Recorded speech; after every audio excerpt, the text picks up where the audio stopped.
boo leen bëggee am mboolem vidéo yi bàyyeekoo fii ci Istikhama TV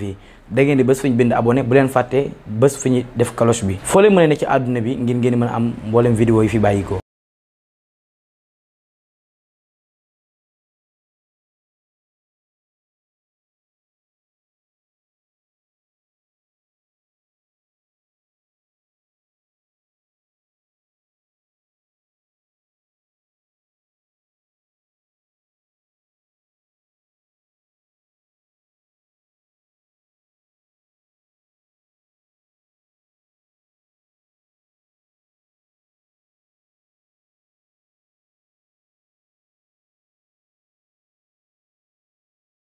leen dalal di leen nuyu itam ci turu kilifa gi muy Sëñ Muntaxa mi nga xam ne moo nu jox ndigal ci ñu taxawal këru barkeelu wala maison du patrimoine Mouride yàgg nañ ci dox nag amoon nañ ci sax ay ndigal xalif généraux waaye nag Sëñ Muntaxa moom bi mu ñëwee daf ñu jox tur nee nañ ko tuddee al matxaful islami al xadimi maanaam musée islamique alxadimi se rattache à Cheikh Ahmadou Bamba maanaam musée islamique boo xam daal Sëñ Tuubaa moo ko moom nga xam ne day li ñuy jéem a def mooy retracer histoire yoonu murid des origines à nos jours loolu moo tax bu ngeen noppee sax am na visite guidée bu ñu leen war defal pour wan leen à peu près fi ñu jëm direction bi ñu bëgg a dem di sant nag bu baax tàmbalee ko ci yow madame la ministre di la ndokkeel di la sant ci ñëw bi ngeen ñëw fekk suñu tey muy lu rëy ci ñun sëriñ bi bëgg na ci lool monsieur le secrétaire d'État itam recevoir nañu ko doon ñu waxtaan mu promettre nañu dina ñëw la moo waxoon def na ko alhamdulilah te lii nag dëgg la ñi fi jaar bari na man ndax ñi ngi ko ministre de la culture yu bari rencontre nañ leen waaye lii ñoo koy soga kon loolu faaw ñu souligner ko faaw ñu wan leen ne sant nañ ci boobaak léegi itam am na image yu ñu war a wax dañ leen ko wan tuuti léegi nii Cheikh ba noppee yoo xam ne dafa am benn convention bu ñu def ba ki dem ak la DCI te loolu yëpp ci seen kilifteef pour mën a am quelques éléments sonores ak même visuel yoo xam ne dafay nekk ci seen i archives am nañu ci jot a jox ay photo màggalu 1961 ba 66 ba 69 muy lu rëy ci ñun tam ndax loolu tam ñoo ngi ko door a am ci état kon loolu tàmbali coopération la boo xam ne li ñu ñaan mooy mu wéy ndax wax naa léegi ne ministre bi fi ma sa jaar bi ñu commencé projet bi ak léegi seeti nañ ko ndax mënuñoo def loo xam ne day nekk seen kumpa ndax yéene suñu ministère de tutelle sëñ bi tam li mu sant mooy lu ñuy liggéey ñu waxtaan ci ak suñu autorité dëkk wax leen fi mu jëm ba mu leer seen bopp loolu moo ñu indi keroog ci bureau monsieur le secrétaire d'État moom mu dalal ñu ganale ñu waxtaan ak ñun ba ci la convention boobu amee ak yeneen yoo xam ne incha allah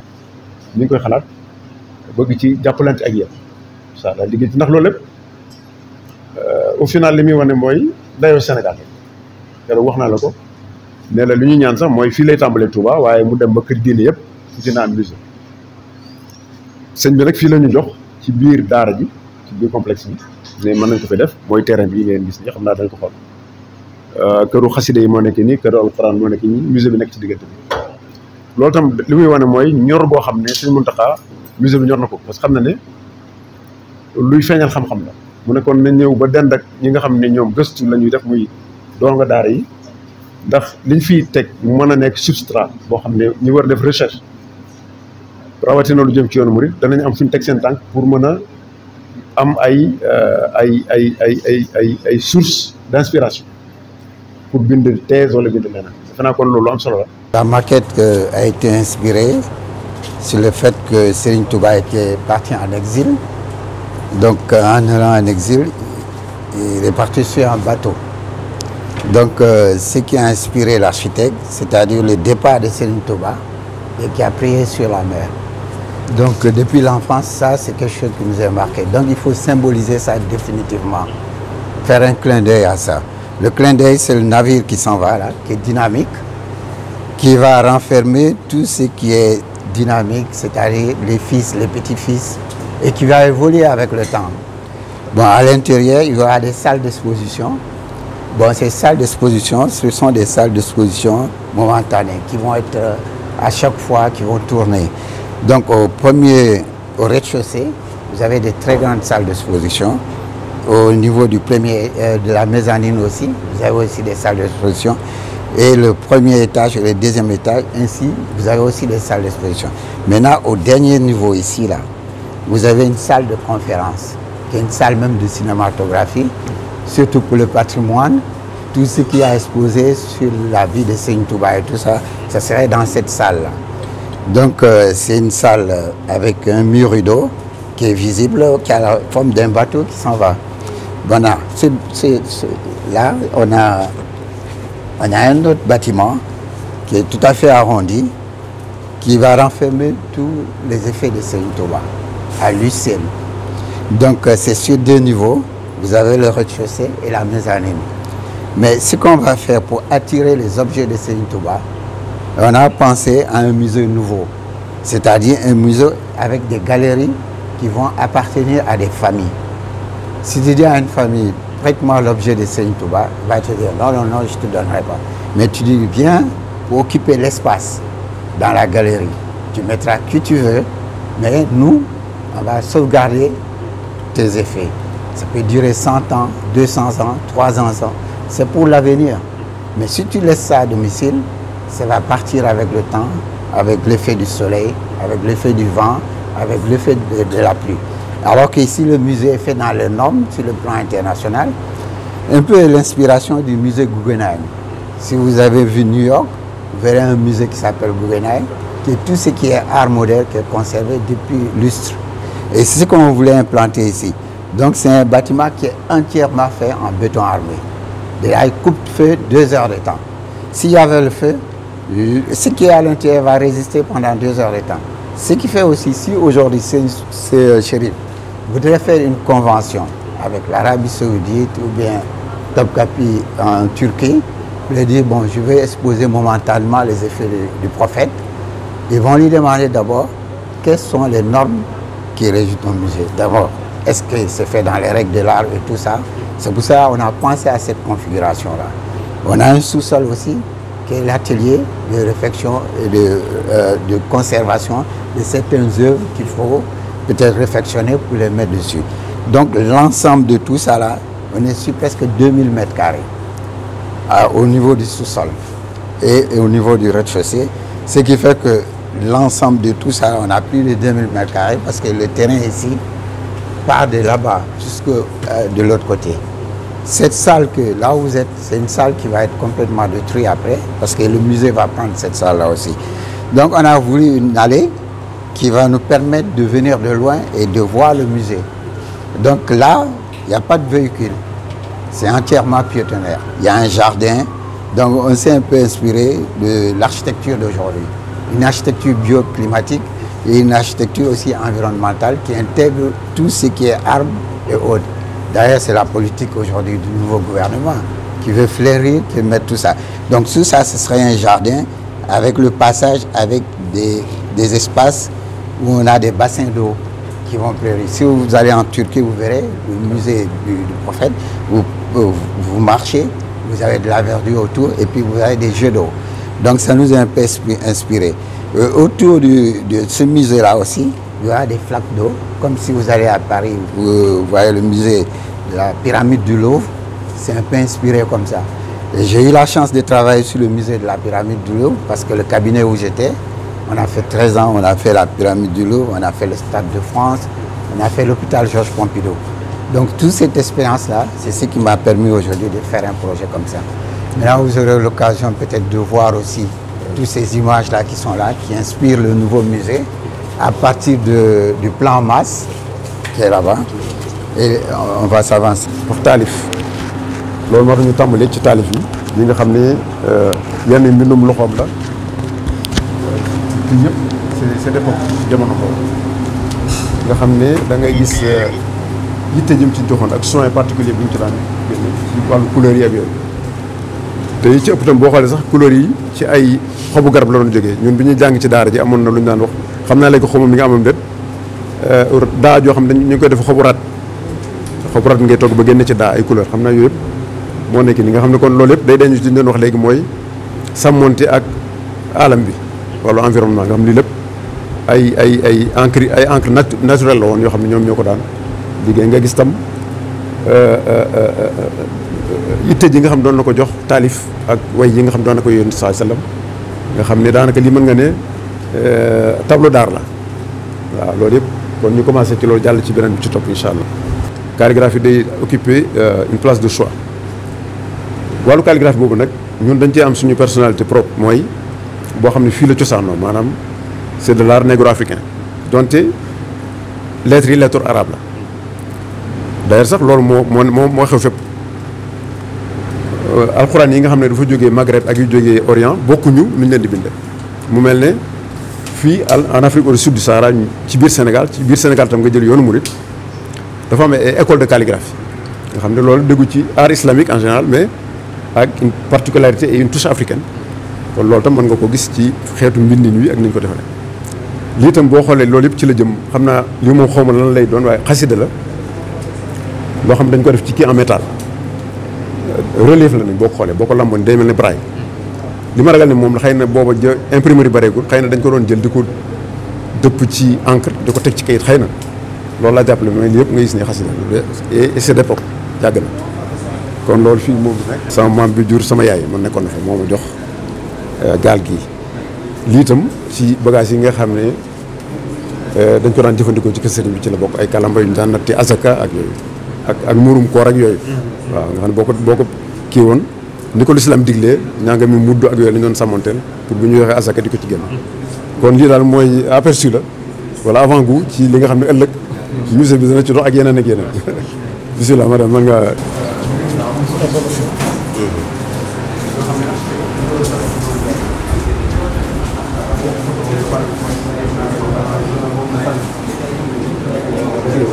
le Serigne Amadou Bamba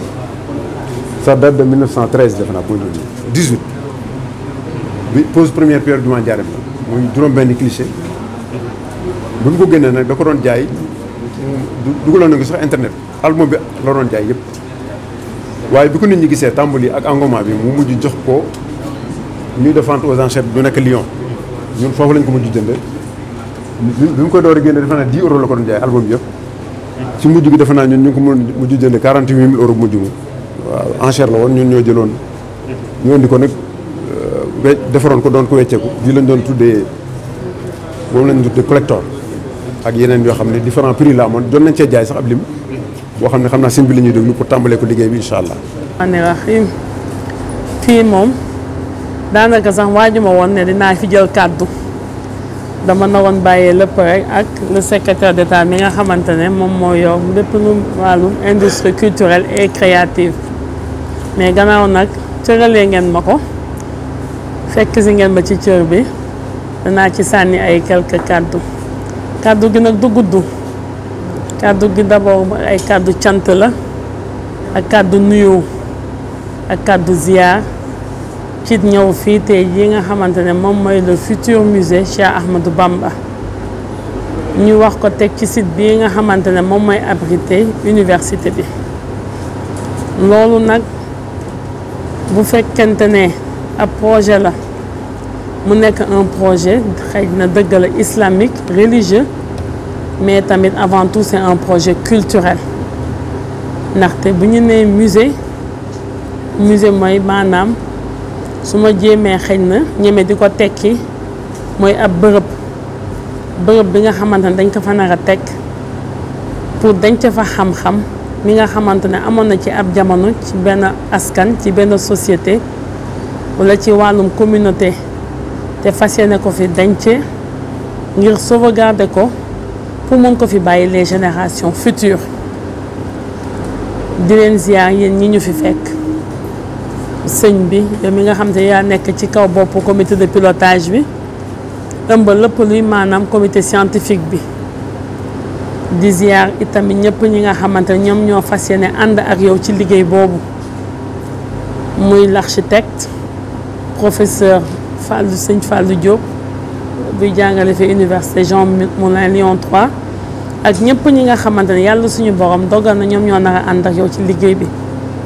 man nag mi nga xamante ne man maa nekk ci bopp département ministériel de la culture bi lu ko wolof ñaay di waxee fekke cër la fekkee ma ci boole te tombé itamit moo waral ay gaaf te bu ngeen tegee lu mel nii foog tey ñun tam dañoo war a taxaw te fas yéene ci ànd ak yéen ndaxte ku wax musée te xam surtout tamit musée bi kañ ko jagleel ak dayo ba mu am ak taxaw bu mu taxaw ci diiney lislaam yemu ca ak taxaw bu mu taxaw pour siggil der bu ñuul ñun loolu yaakaar naa ne que bu yàlla dogalee son excellence le président de la république Bassirou Diomaye Diakhar Faye yàlla teg ko ci boppu réew mi mu ànd ci ak le chef du gouvernement le premier ministre Ousmane Sonko ñoom ñu am vision bi nga xamante ne lépp lu ko ëmb mooy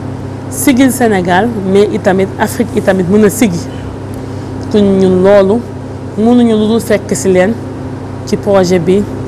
ak ci doxalin bi ngeen ko nar a tëralee di wax ne rek comme ni ma ko wax kàddu yi mënut a gudd projet bi ñëw nañ fi te dinañ ci fas yéene ànd ak yéen te gunge leen lépp li ngeen xamante ne yaakaar ngeen ne en wàllum coopération wala collaboration te département ministériel culture war na ci mën a dugal loxoom pour mbir mi mën a sotti mën a gaaw a taxaw mën a itamit permettre génération future yii di ñëw xam kuy Cheikh Ahmadou Bamba ak liggéey bu mu liggéey ci diiney lislaam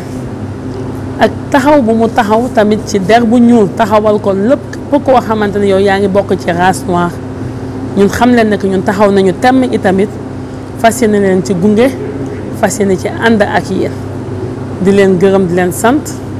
di leen jaay jëfat di leen félicité projet nag dafa diis surtout lu mel ni projet de musée dédié à Cheikh Ahmadou Bamba Khadimou Rassoul waaye yàlla suñu borom mi nga xamante ne mooy kattanal moom mi nga xamante ne lépp ci loxoom la ne te lu sotti moo ko sottal lu àgg moo ko àggal nu ñu bàyyi lépp ci loxoom te fas yéene teg lépp ci loxoom bàyyi lépp wa asalaamaaleykum wa rahmatulah taala wa barakaatu. auzubillahi mina sheytaani rajim bismillahi rahmaani rahim. sëñ Chérif ñu ngi nuyoo di nangu ndigal li nga joxe ngir ma jël kàddu gi am lu ma gaaral mbooloo mi ci lu jëm ci këru barkeelu gi. madame le ministre ñu ngi lay nuyu di la jox sa wàccuwaay monsieur le secrétaire d'État cher Bakary yow itam ñu ngi lay nuyu ak mbooloo mi ngeen àndal yëpp ñu ngi leen di nuyu. liggéey bi nga xam ne bii moom lañ leen di gaaral tey jii dafa am comité scientifique boo nga xam ne bii ci ndigalu sëñ Muntaxa ak ci njiitu sëñ Chérif Fanta Madi Mbacké lañ ko taxawal. ñi ci bokk ñu xarañ lañ ci wàllu musée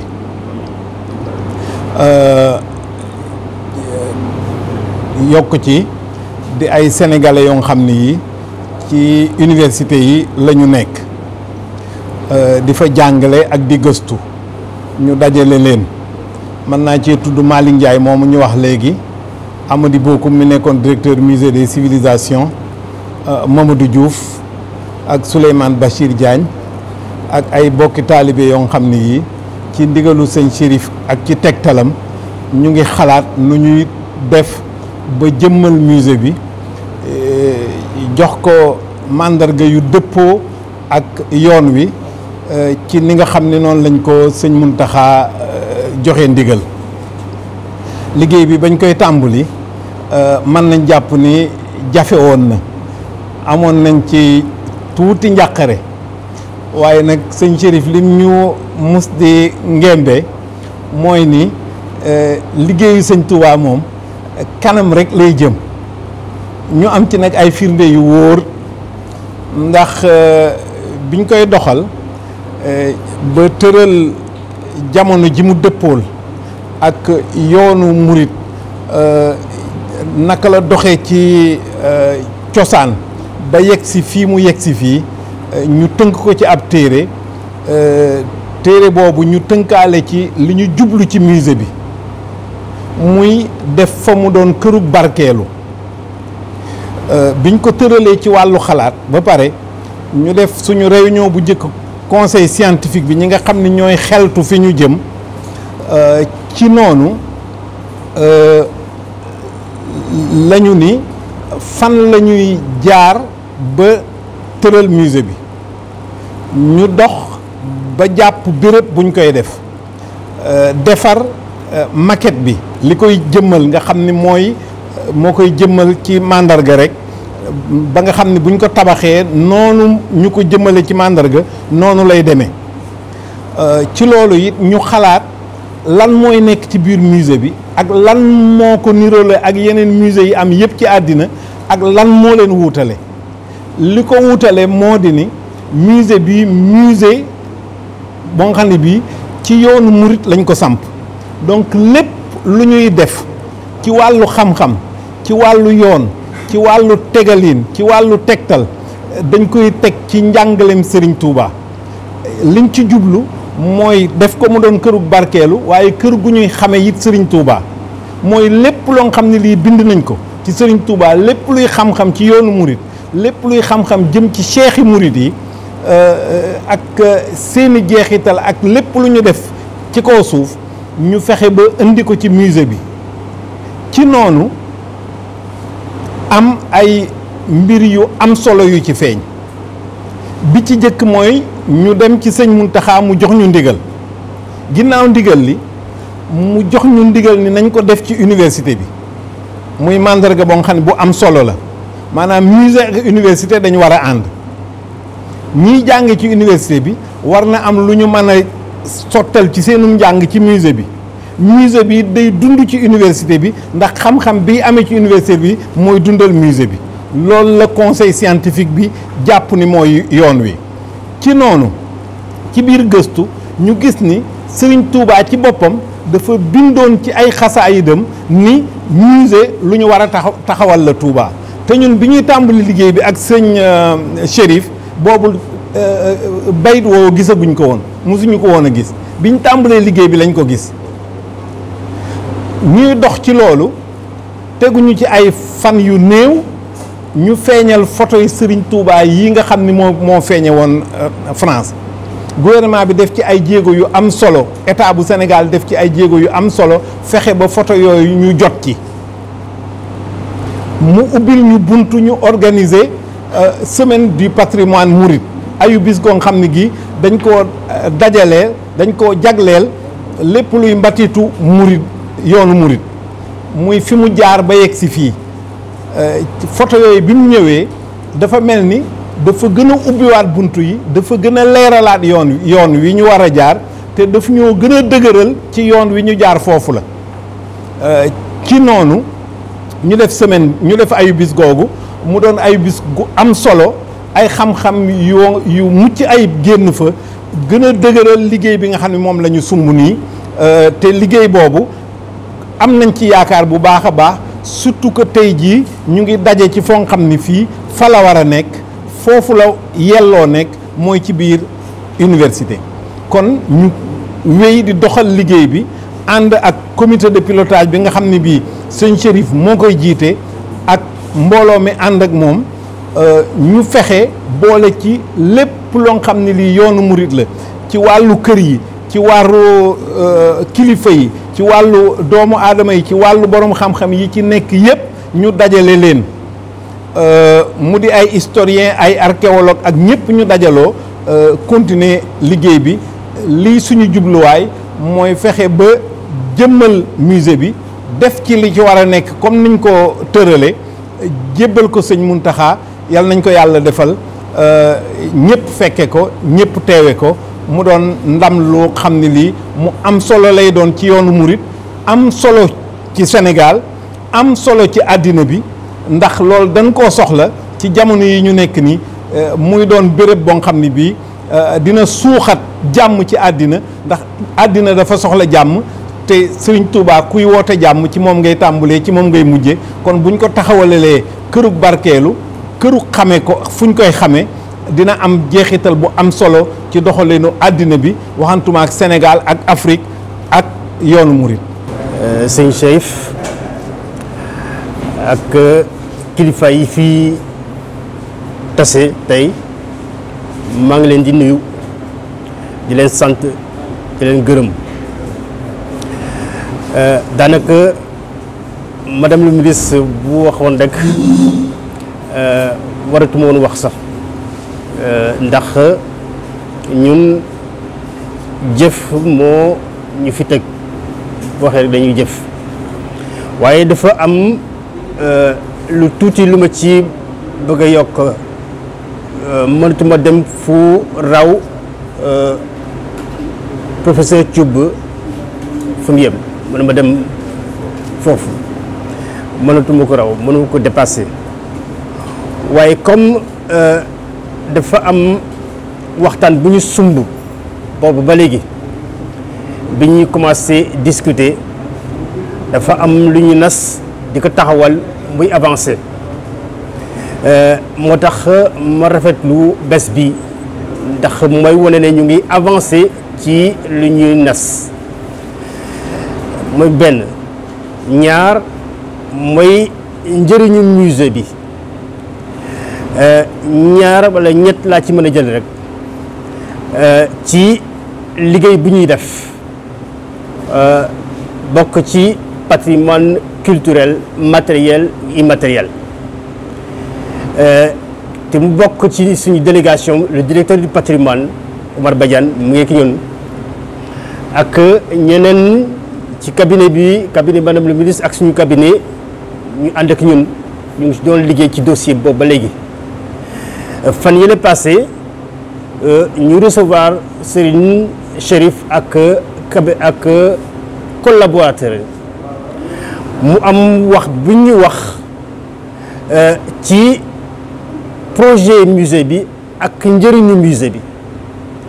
ñett yi ma ciy jël rek ci li mu wax keroog mooy musée bi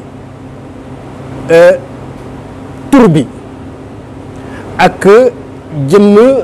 biñ ko tuddee musée Khadim Rassoul musée du mouridisme mu am njëriñ ci Sénégal ci Afrique ak ci àddina yëpp ndax xam nañ tur bi ak mouridisme fu mu yëga ñaareel bi mooy contenu bi liñ ci war a def nu yi koy dundal yi koy suuxal bari na ci loo xamante ne Sénégal yëpp àddina yëpp mën nañ ko ci taataani mën nañ ko ci jëlee muy recherche muy xam-xam muy lépp loo xamante ne dañ ko doon dëgg te gisuñu ko ñu mën ko gis wala it loo xam ne Sénégal yëpp a koy jëfandikoo bu màggal jotee wala sax bu ñu tuddee affaire mouridisme war nañ ko ci mën a jële ci musée bi ñetteel bi mooy chercheurs yi mouridisme tey dafay gën a intéressé àddina chercheur àddina lu bëri def nañ ko ci bind nañ ko ci waaye it recherche du jeex ci mouridisme si Khadim Rassoul secret kese la kon war nañu mën a continuer recherche yi pour gën a xamle gën a xam gën a découvrir secret yi nekk ci Khadim Rassoul kon loolu musée bi war na ko mën a liggéey boobu taxawaay boobu musée bi war na ko mën a taxawaay ñeenteel bi mooy éducation société bi xale yi mag yi il faut ñu yaraat leen it gën leen yar ñu gën a taxaw ci xam-xam ak barke bi ci nekk ci Khadim Rassoul loolu it musée bi war na mën a taxawee ci tànk boobu ak taxawaay boobu moo tax ministre de la culture de la jeunesse et des sports ci département culture spécialement ak jeunesse war nañ mën a taxaw gën a avancé waat projet pour liñ ci namm ñu taxawal ko ba musée bi taxaw tabax ko waxtaan nañ keroog waxtaan bi nañ continuer convention yi war a signé également dinañ ko signé madame Lise wax na ko sànq ba état bi lépp luy taxawaayam pour accompagnement musée bi pour ñu taxawal ko dina ci taxaw incha allah may terminer rek di leen gërëm di leen sant di leen feddali it suñu disponibilité pour gën a avancer ci projet bi préparer it journée novembre en France incha allah dinañ ci taxaw dañ ko gën a préparer maa ngi gërëm di leen sant. boo leen bëggee am mboolem vidéo yi bàyyeekoo fii ci Istikhama TV da ngeen di bés fu ñu bind abonné bu leen fàtte bés fu ñu def cloche bi foo leen mën a ne ci àdduna bi ngir ngeen mën a am mboolem vidéo yi fi bàyyikoo